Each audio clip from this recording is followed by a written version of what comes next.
Assalamualaikum anak-anak. Pada pertemuan kali ini kita memasuki pembahasan baru mengenai akhlak tercela atau akhlak yang jelek.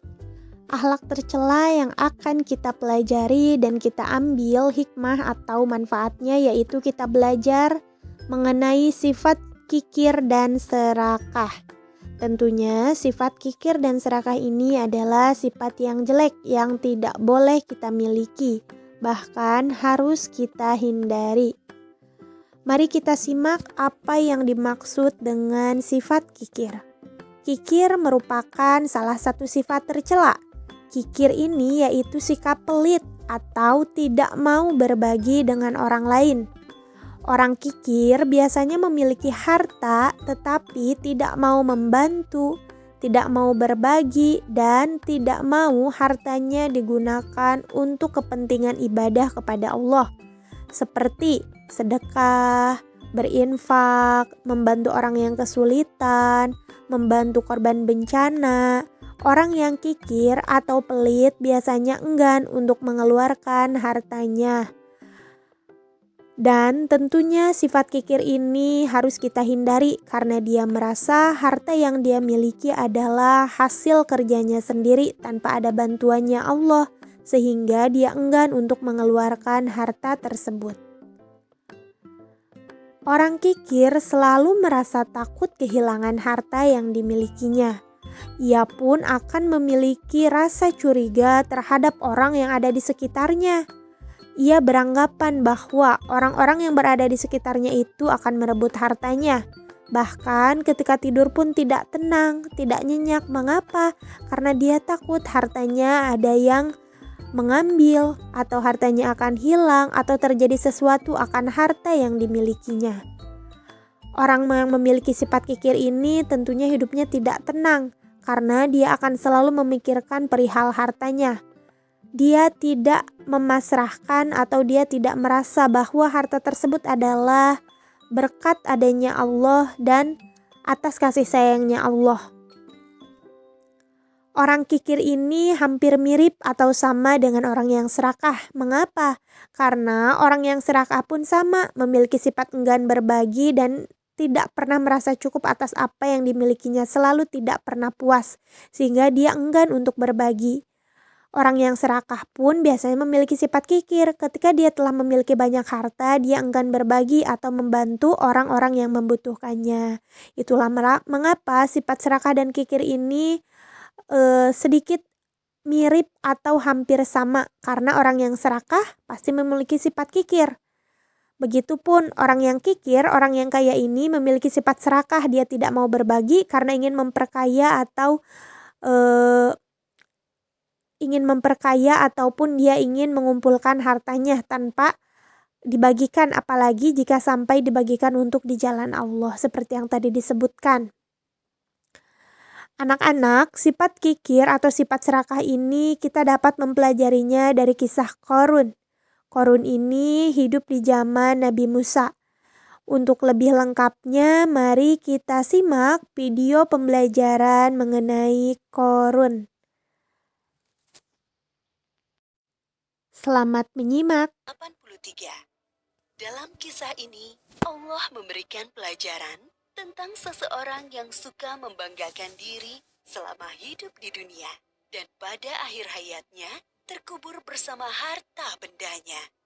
Alkisah, di suatu daerah dekat Mesir, hiduplah seorang laki-laki yang sangat miskin bernama Qarun. Diketahui bahwa laki-laki ini adalah sepupu Nabi Musa, anak dari paman Nabi Musa yang bernama Yashar, adik kandung Imran, ayah Musa. Suatu hari, Qarun dikunjungi oleh seseorang. Ternyata yang datang adalah Nabi Musa. Beliau datang berkunjung untuk menanyakan kabar saudaranya itu. Assalamualaikum warahmatullahi wabarakatuh. Waalaikumsalam warahmatullahi wabarakatuh. Wahai saudaraku, bagaimana kabarmu?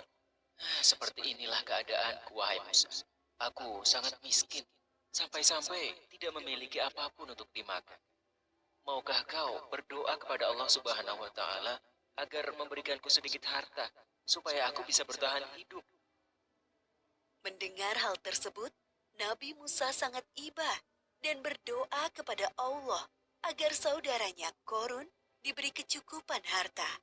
Dan permintaan itu dikabulkan oleh Allah. Hari demi hari, kekayaan Korun semakin berlimpah karena ia menguasai ilmu jual beli perhiasan.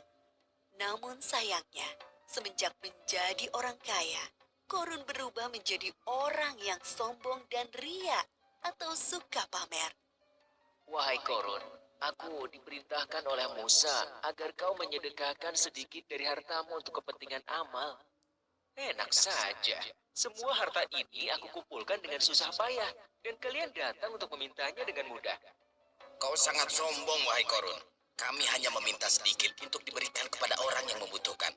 Lagi pula, kekayaanmu tidak akan bertambah tanpa seizin Allah. Berani sekali kau berkata seperti itu. Pergilah, jangan datang lagi kemari. Kedua utusan Nabi Musa meninggalkan rumah Korun dan melaporkan kejadian itu kepada Nabi Musa.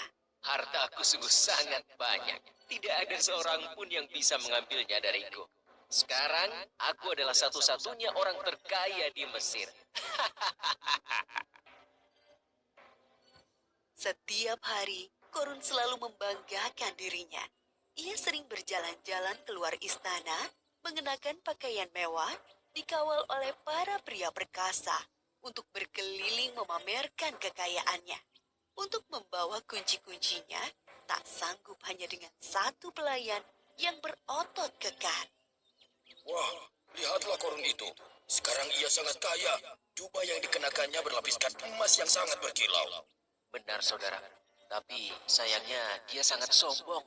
Ia lupa bahwa semua harta itu milik Allah dan akan kembali kepada Allah. Nabi Musa dan pengawalnya mendatangi Korun di sebuah pasar tempatnya berjual beli emas. Wahai Musa, apa yang membuatmu jauh-jauh datang menemuiku? Kalau kau kesini hanya untuk meminta emas-emasku, sebaiknya pulanglah. Aku tidak akan memberikannya sepeser pun kepadamu. Wahai Korun, tidak ingatkah masa lalumu? Dulu kau begitu miskin, sampai Allah memberikanmu semua kekayaan ini. Ingatlah wahai Korun. Itu masa lalu, wahai Musa. Semakin hari hartaku semakin bertambah. Semua itu terjadi karena ilmu dagang yang aku pelajari, bukan karena Allah. Korun tetap bersikukuh, tidak mau menyedekahkan hartanya karena menganggap semua harta yang dimilikinya adalah hasil kerja kerasnya selama ini. Aku akan mengatakan kepada semua orang bahwa Musa akan mengambil seluruh harta yang aku miliki. Aku hanya mengingatkanmu, karena dalam setiap harta yang kita miliki, terdapat 2,5% hak orang miskin di dalamnya. Aku mengingatkanmu, jangan bersikap sombong dan membantu orang lain yang membutuhkan. Sekiranya kau tidak berkenan, Allah akan mengambilnya dengan sangat mudah, seperti saat Allah memberikannya. Pergilah, wahai Musa. Kau hanya menggangguku. Sepeninggal Nabi Musa, kesombongan Korun semakin bertambah. Bahkan ia merampas harta orang lain untuk menambah kekayaannya. Sampai suatu ketika datang azab dari Allah. Tiba-tiba langit menjadi gelap, bumi bergemuruh, dan barang-barang di rumah Korun bergetar. Apa yang terjadi, wahai pelayan? Terjadi gempa bumi, tuanku. Apa? Bagaimana ini bisa terjadi? Bagaimana dengan hartaku? Pelayan, selamatkan hartaku. Oh, emas-emasku, berlian pujaanku, perhiasan mewahku yang sangat berharga. Semuanya harus aku amankan Sebelum sempat menyelesaikan ucapannya, lantai rumah Korun terbelah menjadi 2 bagian. Begitulah akhir kisah Korun yang sombong. Gempa bumi melenyapkannya ke dalam tanah bersama harta bendanya. Seperti yang disebutkan dalam surat Al-Qasas ayat 81. Maka kami benamkan dia, Korun, bersama rumahnya ke dalam bumi. Maka tidak ada baginya satu golongan pun yang akan menolongnya selain Allah. Dan dia tidak termasuk orang-orang yang dapat membela diri. Pelajaran yang dapat kita ambil dari kisah Korun ini, diantaranya jangan menjadi orang yang suka membanggakan diri. Karena Allah tidak suka orang-orang yang membanggakan diri. Dunia dan seisinya adalah milik Allah. dan dapat dengan mudah diambil olehnya. Berbuat baik kepada orang lain selama di dunia seperti bersedekah, karena amalan baik kita di dunia bisa menjadi penolong kelak di akhirat. Wallahu a'lam bishawab.